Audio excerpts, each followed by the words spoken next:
Nothing embodies the SPC era of CRTs than the Sony FD Trinitron WEGA line.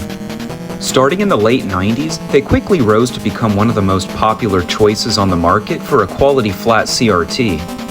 These silver Trinitrons are one of the best options for anyone interested in retro gaming, not only because they're common, but the aperture grille gives one of the sharpest pictures you can possibly get. This silver boxy guy here is the Sony KV-20FS100. The 100 series WEGAs were probably the most common TVs you saw in living rooms about 20 years ago, and for a very good reason. This CRT right here is probably the sharpest set that I own, second only to the FV310.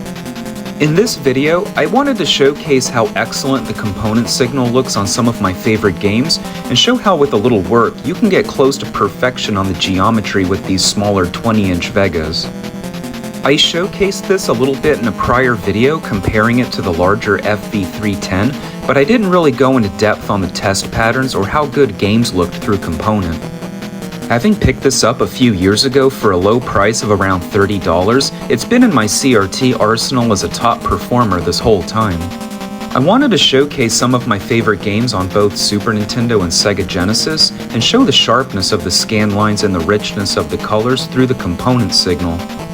One thing I wanted to point out is that most of the time it's in your best interest to turn everything down low for 240p gaming. Contrast, brightness, color, sharpness, all these things in the menu typically should be reduced to optimize the quality of the picture. However, for some reason, every Sony I've ever owned in the 100 series, and this is probably the third or fourth one, every single one of them require you to turn up the brightness to make the picture pop. I do love the FS100's flatter, more traditional design. The newer FS120 sets were known for their more angular arch design. The arch design carried over to the 300 series, but I was never really a fan of how it looked. Maybe just because it's harder to set toys on them. From the backside, we see the mighty Sony stamp of approval that deserves respect. This set is native to supporting just composite and component. I really want S-Video on this, so in a future video, we'll showcase how an S-Video mod looks. Let's fire up some test patterns and see how good this guy looks. I wanted to start with just a simple composite signal, because even on our favorite yellow RCA cable, this FS100 really shines. Our friend Artemio looks very clean and crisp, and the geometry is truly amazing. It's no secret I love a square grid, and under composite, it's really hard to find anything wrong here. Initially, the grid was very crooked. Make sure you rotate the TV 90 degrees to get rid of the tilt before you touch the yoke. All I had to do was touch the pin cushion and rotate the TV to get this geometry. Switching to component, the sharpness and colors absolutely skyrocket. This is my favorite way to play old video games because it just has such a vibrant look to it. Once you go component, it's hard to go back. The grid under component retains its square shape. The only difference is that it'll shift a little bit to the left. Make sure you set your H-pause setting to something that you can carry over between composite and component, since you want to avoid overscan showing. Zooming in, the convergence on this set is near perfect, and I'm very proud of it. There was a small degree of vertical bowing, but the pin cushion in the service menu straightened that right out. Anybody with a larger 27-inch WEGA usually sees geometry problems and scroll warping. Sony used weak adhesives when setting their rubber yoke stoppers.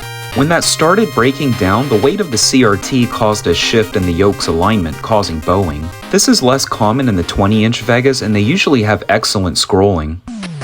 Turtles Tournament Fighter looks great, but that's no surprise with the legendary HD Retrovision cable at work. The FS100 had an issue with the reds being very strong. Under component, it can often create almost an orange look. To fix this, make sure you go to your service menu and set the axis setting to 0. This is definitely mandatory, or else you'll have reds that look orange. Once you do that, make sure you reduce the color setting a bit under 50% to reduce oversaturation of the reds. Overall, I think they still look a bit strong, but it looks amazing during any gameplay. This game is one of my personal favorites as a kid, and it has this beautiful look under component.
Not only does Street Fighter II look great on the Sega through Component, it also acts as a great vertical scroll test. This is one way to see if your set has bad vertical linearity. I'm happy with how the colors pop on the Sega, and I have a really hard time playing this console through composite. If you're new to RGB and component retro gaming, I'd recommend starting off with the Sega Genesis because it cleans up the picture so much, it's almost transformational. I never owned a Sega as a kid, and anytime I played Street Fighter, it was always on the Super Nintendo through a composite cable. But there's just something really satisfying with how this game plays on the Sega that makes me wish I started much earlier. The audio is definitely better on the Super Nintendo because the Sega tends to have a sort of tinny sound to it. Regardless, this is arguably the greatest fighting game ever made and definitely a masterpiece in gaming.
So for final thoughts, if you were to ask any retro gamer what their favorite brand of CRT is, I would guess maybe 90% of the time you'll hear the name Sony, followed by the name Trinitron.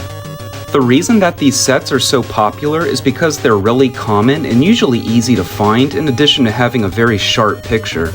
Just in the past 3 months, I think I've seen at least 5 or 6 Vegas up for sale in my area, but usually they're overpriced or they have bad geometry issues.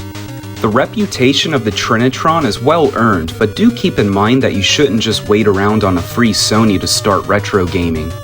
There are many other brands and types of CRTs that are arguably just as good as the Sony WEGA.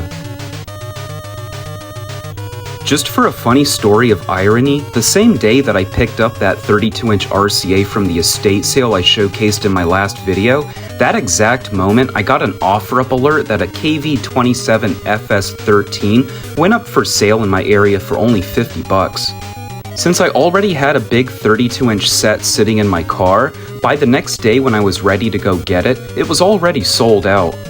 It's been dry in my area for weeks, and I missed out on an FS13 at the exact same time I got the RCA. I would have been fine getting both, but that's just how it goes sometimes.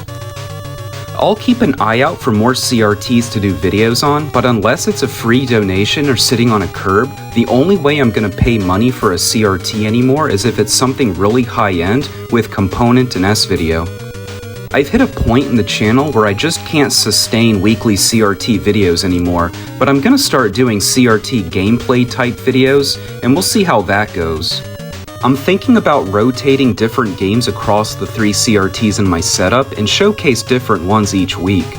At the moment I'm playing Crash Bandicoot Warped on the 310, and that game looks amazing, so that might be the next one that I do. As always, thank you all for watching, and I'll see you in the next one.